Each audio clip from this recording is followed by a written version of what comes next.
जब आप अपने एसईओ क्लाइंट को मंथली किसी भी अमाउंट के लिए एग्री करते हैं, लेट सपोज कि आप अपने क्लाइंट से चार्ज कर रहे हैं $300 पर मंथ और वो आपसे कहता है कि कितने महीनों के अंदर ये वेबसाइट रैंक होगी, तो फिर आप उसको कोई भी एस्टिमेट बताते हैं उसके कंपटीशन को देखते हुए 6 महीने या 8 महीने। तो फिर वो कहता है कि अगर मैं इस 200 के बजाय 300 के बजाय अगर मैं $1000 पर मंथ पे करूँगा तो क्या मैं विदिन 3 मंथ्स रैंक हो सकूँगा या नहीं हो सकूँगा।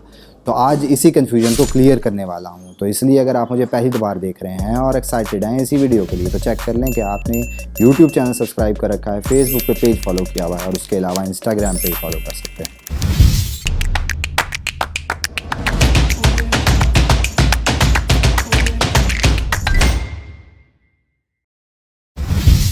जी हाँ, मैं हूं Asbar, digital marketer, project consultant and commercial blogger. पिछले दिनों मैंने एक वीडियो अपलोड की जिसमें मैंने आपको बताया कि एसईओ आखिर कितनी कॉस्ट करती है। अगर आप क्लाइंट को एस्टिमेट देने वाले होते हैं तो कितनी कॉस्ट आपको देनी होती है, वो किस तरह से डिसाइड होती है, तो फिर आपने मंथली वो आपको कितना पे करेगा।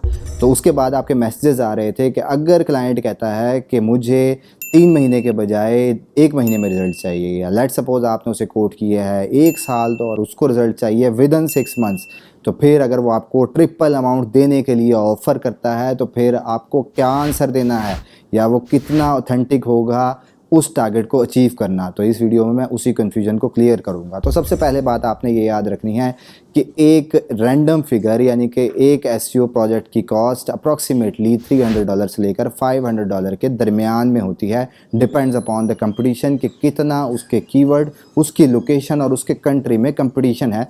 उसके बाद कंपैरेटर एनालाइज करने के बाद आप एक रेंज निकालते हैं कि कितने टाइम में ये रैंक होगा। अब अगर आपको कन्फ्यूजन है कि टाइम कैसे निकालना है या सारी चीज़ें वो टारगेट कैसे अचीव होगा, तो उसके लिए मैंने वीडियोस बना रखी हैं, इसको आप वॉच कर सकते हैं। उसके बाद आपको कंपैरेटर एनालिसिस का आइडिया हो जाएगा कि अगर आपने यूएस में रैंक करना है, यूके में रैंक करना है या किसी भी टियर 1 कंट्री में रैंक करना है, उस कीवर्ड को जो कि आपका क्लाइंट को प्रोडक्ट या सर्विसेज बेच रहा है उसमें कितना ड्यूरेशन इन्वॉल्व होगा।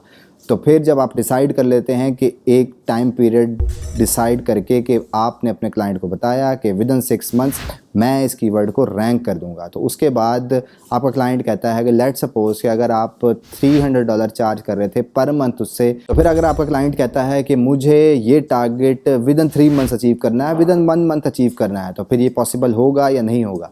जी हाँ, बिल्कुल आप इस ड्यूरेशन को कम कर सकते हैं, पर बिलीव मी ये 20 to 30% से कम नहीं होना चाहिए। अगर आप कम टाइम में वही सारी प्रैक्टिसेस अप्लाई करेंगे जो कि आपने 6 महीने में अप्लाई करनी थी या 1 साल में अप्लाई करनी थी, तो फिर जब आप उसको आधे टाइम में इम्प्लीमेंट करेंगे तो ये ब्लैक हैट एसईओ में आता है। इसके साइड इफ़ेक्ट बहुत ज़्यादा होते हैं। आपकी चीज़ें रैंक तो हो जाएंगी पर उसके बाद जो साइड इफ़ेक्ट आते हैं उसकी वजह से आप का कीवर्ड और आपका कंपनी गूगल में से डिलीट भी हो सकती है। तो इसलिए सेफ प्रैक्टिस को फॉलो करते हुए जो स्टैंडर्ड प्रैक्टिसेस बताई हुई हैं कि आपने 6 महीने या 1 साल के पीरियड के अंदर रहते हुए आपने चीज़ें अचीव करनी है।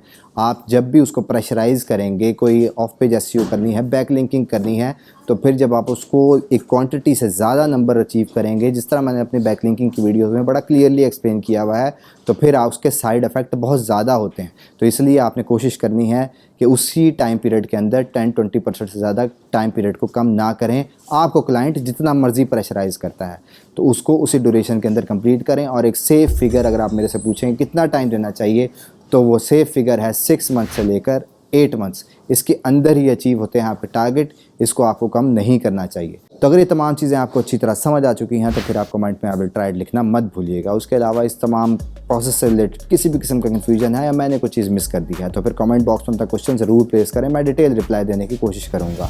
जाने से पहले ये ज़रूर चेक कर लें कि आपने यूट्यूब चैनल सब्सक्राइब कर रखा है, फेसबुक पे पेज फॉलो किया हुआ है और उसके अलावा इंस्टाग्राम पे ही फॉलो कर सकते हैं। That's all for today. Thank you very much. Have a good and safe day.